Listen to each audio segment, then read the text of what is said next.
Hi students, இன்னைக்கு நம்ம பார்க்க போற lesson force and motion is 7th standard scienceல physicsல second unit இது. இந்த force and motion ஓட lessonல book back 1 mark question and answers தான் பார்க்க போறோம். First நம்ம பார்க்க போறது choose the correct answer. First question, a particle is moving in a circular path of radius or the displacement after half a circle would be dash. Options are A 0, B r into x, C 2r, D r by 2. Correct answer is option C 2r. First நம்ம டிஸ்டன்ஸ்க்கும் டிஸ்பிளேஸ்மெண்ட்டுக்கும் உள்ள difference என்னன்னு பார்த்துக்கலாம். First டிஸ்டன்ஸ்னா என்னன்னா total distance covered by an object அப்படின்னு சொல்லலாம்.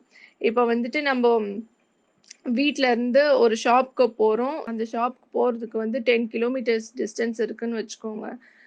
நம்ம வீட்டிலேருந்து ஷாப்க்கு போயிட்டு ஷாப்லேருந்து திருப்பி வீட்டுக்கு வர டிஸ்டன்ஸ் வந்து எவ்வளோன்னு பார்த்தா மொத்தமாக நம்ம 20 கிலோமீட்டர் ட்ராவல் பண்ணியிருக்கோம் அப்படின்னு அர்த்தம். இப்போ நம்ம ஷாப்க்கு போகிறதுக்கு வந்துட்டு 2 வழி இருக்குது. ஒரு வழி வந்து 10 கிலோமீட்டர்ஸ் இருக்குது, இன்னொரு வழி வந்துட்டு 8 கிலோமீட்டர்ஸ் இருக்குது. அப்படின்னா நம்ம வந்து 10 கிலோமீட்டர்ஸ் இருக்கிற வழிக்கு போகிறோம், வழியில் வந்துட்டு நம்ம ட்ராவல் பண்ணுறோம் அப்படின்னாக்கா நம்ம டோட்டலாக கவர் பண்ணிக்கிற டிஸ்டன்ஸ் வந்துட்டு 10 கிலோமீட்டர். ஆனால் டிஸ்பிளேஸ்மெண்ட்னா என்னன்னா நம்ம வந்துட்டு வீட்டில் இருந்து கடைக்கு டிஸ்பிளேஸ் ஆகியிருக்கிறோம். நம்ம கடையை ரீச் ஆகிட்டோம் அப்படின்னாவே நம்ம வீட்டில் இருந்து கடைக்கு டிஸ்பிளேஸ் ஆகிட்டோம். வீட்டில் இருந்து கடைக்கு இருக்கிற ஷார்ட்டஸ்ட் டிஸ்டன்ஸ் வந்து 8 கிலோமீட்டரில் இன்னொரு வழி ஒன்று இருக்குது. அதுதான் வந்து டிஸ்பிளேஸ்மெண்ட் அப்படின்னு சொல்லுவாங்க. ஒரு இடத்துக்கு போகிறதுக்கு ஷார்ட்டஸ்ட் டிஸ்டன்ஸ் எதுவோ அதுதான் வந்துட்டு டிஸ்பிளேஸ்மெண்ட் அப்படின்னு சொல்லுவாங்க. நம்ம அங்கே போகிறதுக்கு டோட்டலாக எவ்வளோ தூரம் ட்ராவல் பண்ணியிருக்கோம், நம்ம 10 கிலோமீட்டர் உள்ள வழியில் ட்ராவல் பண்ணாலும் நம்ம வீட்டில் இருந்து ஷாப்க்கு 8 கிலோமீட்டர் தொலைவில் தான் வந்துட்டு டிஸ்பிளேஸ் ஆகியிருக்கும். அப்போ ஷார்ட்டஸ்ட் பார்த்து தான் வந்துட்டு டிஸ்பிளேஸ்மெண்ட்னு சொல்லுவாங்க. நம்ம எவ்வளோ தூரம் மொத்தமாக ட்ராவல் பண்ணியிருக்கிறோமோ அதை வந்துட்டு டிஸ்டன்ஸ் ட்ராவல்டு அப்படின்னு சொல்லுவாங்க. இப்போ நம்ம 8 கிலோமீட்டர் இருக்கிற வழியில தான் நம்ம ட்ராவல் பண்ணுறோம் அப்படின்னா டிஸ்டன்ஸும் இங்கே 8 கிலோமீட்டர் தான், டிஸ்பிளேஸ்மெண்ட்டும் 8 கிலோமீட்டர் தான். ஆனால் நம்ம 10 கிலோமீட்டர் இருக்கிற வழியில் ட்ராவல் பண்ணோன்னா டிஸ்டன்ஸ் வந்துட்டு 10 கிலோமீட்டர். ஆனால் actual displacement between our home and the shop is 8 kilometre. அப்போ வந்து ஒரு சர்க்கிள் எடுத்துக்கிறோம், நம்ம ஹாஃப் சர்க்கிள் ட்ராவல் பண்ணியிருக்கிறோம் அப்படின்னா நம்ம வந்துட்டு ஏலேருந்து பிக்கு வந்துட்டு ஹாஃப் சர்க்கிள் ஏ பாயிண்டில் ஸ்டார்ட் பண்ணி பி பாயிண்டில் வந்து நிற்கிறோம். அது ஹாஃப் த சர்க்கிள் அப்படின்னு நம்ம பார்க்குறோன்னாக்கா ஏக்கு அப்படியே ஜஸ்ட் ஆப்போசிட்டில் வந்துட்டு பி பாயிண்டில் நம்ம நின்றுட்டுருப்போம். அப்படி பார்த்தா நம்ம வந்து அந்த சர்க்குலர் பாத்தில் டிஸ்டன்ஸ் வந்துட்டு கால்குலேட் பண்ணக்கூடாது. டிஸ்பிளேஸ்மெண்ட்னா என்னென்னா அதுக்கு இருக்கிற ஷார்ட்டஸ்ட் டிஸ்டன்ஸ் தான் டிஸ்பிளேஸ்மெண்ட். அப்படி பார்த்தா நம்ம அந்த சர்க்கிள்க்கு சென்டரில் ஒரு ஸ்ட்ரெயிட் லைன் வரைஞ்சோன்னாக்கா அதுதான் நம்மளோட ஷார்ட்டஸ்ட் பார்த்து. சென்டர்லேருந்து அந்த சர்க்கிள்க்கு ஒரு கோடு போட்டால் அதை ரேடியஸ்னு சொல்லுவாங்க. அதே இந்த பக்கமும் நம்ம போடக்குள்ள 2r அப்படின்னு வருது. அப்போ வந்து இது correct answer C 2r. Second question, from the given VT graph it can be inferred that the object is dash. Options are A in uniform motion, B at rest, C in non-uniform motion, D moving with uniform acceleration. Correct answer is D moving with uniform acceleration. And graph வச்சு பார்த்தோன்னாக்கா அதில் VT கிராஃபில் நம்மளுக்கு தெரியறது என்னன்னா moving with uniform acceleration. Third question, suppose a boy is enjoying a ride on a merry-go-round which is moving with a constant speed of 10 meters per second. It implies that the boy is dash. Option A at rest, option B moving with no acceleration, option C in accelerated motion, option D moving with uniform velocity.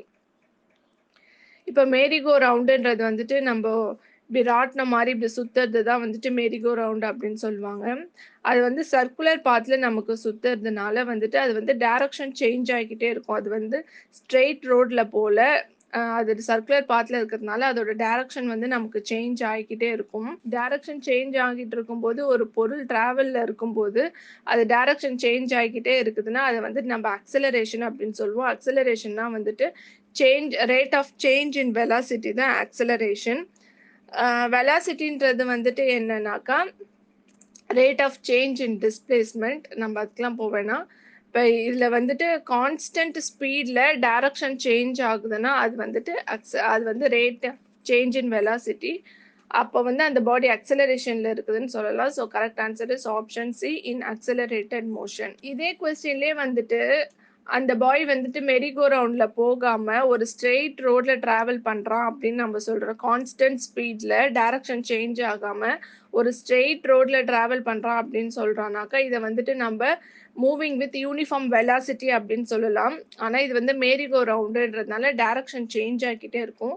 அப்போ direction change ஆகுதுன்னா அது வந்துட்டு change in வெலாசிட்டின்னு அர்த்தம். Velocity change ஆகுறது தான் acceleration அப்படின்னு சொல்லுவாங்க. Fourth question, what is one way you might increase the stability of an object? Options are A, lower the center of gravity, B, raise the center of gravity, C, increase the height of the object, D, shorten the base of the object. Correct answer is option A, lower the center of gravity. Stability increase பண்ணணும் அப்படின்னா lower the center of gravity ஒரு option. இன்னொன்று வந்துட்டு என்னென்னா இதில் கொடுக்காது என்னென்னா larger the base area. Base ஏரியாவை லார்ஜர் ஆக்குனாலும் ஸ்டெபிலிட்டியை வந்துட்டு நம்ம இன்க்ரீஸ் பண்ணலாம். நெக்ஸ்ட் நம்ம பார்க்க போது fill in the blanks. First question, the shortest distance between the two places is dash. Correct answer is displacement. நான் முன்னாடியே சொன்ன மாதிரி ஒரு இடத்துல இருந்து நம்ம இன்னொரு இடத்துக்கு டிஸ்பிளேஸ் ஆகிறோம்னாக்கா அந்த ரெண்டு இடத்துக்குள்ள இருக்கிற ஷார்ட்டஸ்ட் டிஸ்டன்ஸ் தான் வந்துட்டு டிஸ்பிளேஸ்மெண்ட் சொல்லுவாங்க. நம்ம அந்த இன்னொரு இடத்துக்கு நம்ம ரீச் ஆகிறதுக்கு எவ்வளோ தூரம் ட்ராவல் பண்ணியிருக்கிறோன்றது முக்கியம் கிடையாது. ஒரு இடத்துல இருந்து இன்னொரு இடத்துக்கு எவ்வளவு தூரம் இடப்பெயர்வு ஆகியிருக்கிறோம். டிஸ்பிளேஸ்மெண்ட்னா இடப்பெயர்வு, எவ்வளோ தூரம் இடப்பெயர்வு ஆகியிருக்கிறோம் அதுதான் டிஸ்பிளேஸ்மெண்ட்டு. நம்ம அதுக்காக நம்ம எவ்வளோ தூரம் வேணால் ட்ராவல் பண்ணியிருக்கலாம். அந்த ட்ராவல் பண்ண தூரம் தான் டிஸ்டன்ஸ் அப்படின்னு சொல்லுவாங்க. Second question, the rate of change of velocity is dash. Correct answer is acceleration. Change of velocity, acceleration. Change of displacement, velocity. Third question, if the velocity of an object increases with respect to time, then the object is said to be in dash acceleration. Correct answer is positive acceleration. இப்போ வந்து velocity வந்து time with respect to time வந்துட்டு increase ஆகிக்கிட்டே இருக்கு அப்படின்னா அது வந்துட்டு positive acceleration அப்படின்னு சொல்லுவாங்க. அதுவே வெலாசிட்டி வந்து ஒரு time with respect to time வந்து வெலாசிட்டி டிக்ரீஸ் ஆகிக்கிட்டே இருக்கு அப்படின்னா அது வந்து நெகட்டிவ் அக்சலரேஷன் அல்லது டீசெலரேஷன் அப்படின்னு சொல்லுவாங்க. Fourth question, the slope of the speed time graph gives dash. Correct answer is velocity. Fifth question, in dash equilibrium, its center of gravity remains at the same height when it is displaced. Correct answer is neutral equilibrium. Neutral ஈக்குலிபிரியத்தில் இருக்கிற ஒரு ஆப்ஜெக்டை வந்து நம்ம displace பண்ணும்போது அதோட centre of gravity remains the same at the same height. Next நம்ம பார்க்க போகிறது match the following. First question, டிஸ்பிளேஸ்மெண்ட்டோட யூனிட் வந்துட்டு metre. Second question, light travels through vacuum. இதுக்கு correct answer uniform velocity. Uniform வெலாசிட்டினா என்னன்னா ஒரு ஆப்ஜெக்ட் வந்துட்டு moves in a constant speed at regular interval of time. அதாவது லைட் ட்ராவல் பண்ணும், வேக்யூமில் வந்துட்டு லைட் ட்ராவல் பண்ணுதுன்னா அது கான்ஸ்டன்ட் ஸ்பீடில் தான் வந்துட்டு அது ட்ராவல் பண்ணும். அது ரெகுலர் இன்டர்வல் ஆஃப் டைம். அப்போ ஃபஸ்ட்டு 10 மினிட்ஸ்க்கு வந்துட்டு அது 10 கிலோமீட்டர்ஸ் ட்ராவல் பண்ணுதுன்னா நெக்ஸ்ட்டு 10 மினிட்ஸ்க்கும் நெக்ஸ்ட்டு 10 கிலோமீட்டர் ட்ராவல் பண்ணும். இதுதான் வந்துட்டு இந்த மாதிரி constant speed at regular interval of time. அதாவது டைரக்ஷனும் அதில் சேஞ்ச் ஆகக்கூடாது, ஸ்பீடும் சேஞ்ச் ஆகக்கூடாது. இதில் வேக்யூமில் வந்துட்டு டைரக்ஷனும் வந்துட்டு லைட் சேஞ்ச் பண்ணிக்காது. அப்போ வந்துட்டு அதுதான் யூனிஃபார்ம் வெலாசிட்டி. டைரக்ஷன் சேஞ்ச் ஆகக்கூடாது, அதே மாதிரி ஸ்பீடும் சேஞ்ச் ஆகக்கூடாது. Third question, speed of ship. இது கரெக்ட் ஆன்சர் நாட்ன்றது என்னன்னாக்கா ஸ்பீட் ஆஃப் ஷிப், அதுக்கப்புறம் ஸ்பீட் ஆஃப் ஏரோப்ளேனை மெஷர் பண்ணுற ஒரு யூனிட் அப்படின்னு சொல்லுவாங்க. நாட்ன்றது என்ன அப்படின்னாக்கா இதில் வந்துட்டு நாட்டிக்கல் மைல் அப்படின்னு சொல்லிட்டு ஒரு டேர்ம் யூஸ் பண்ணுறாங்க. நாட்டிக்கல் மைலோட அளவு என்ன? 1 நாட்டிக்கல் மைல் ஈக்குவல் டு எவ்வளோனா 1.852 கிலோமீட்டர். இந்த 1 நாட்டிக்கல் மைலை வந்துட்டு ட்ராவல் பண்ணுறதுக்கு ஒரு ஷிப்போ இல்லை ஒரு ஏரோப்ளேனோ வந்துட்டு எவ்வளோ ஸ்பீட் எடுக்குது அப்படின்றது தான் வந்துட்டு 1 நாட் அப்படின்னு அர்த்தம்.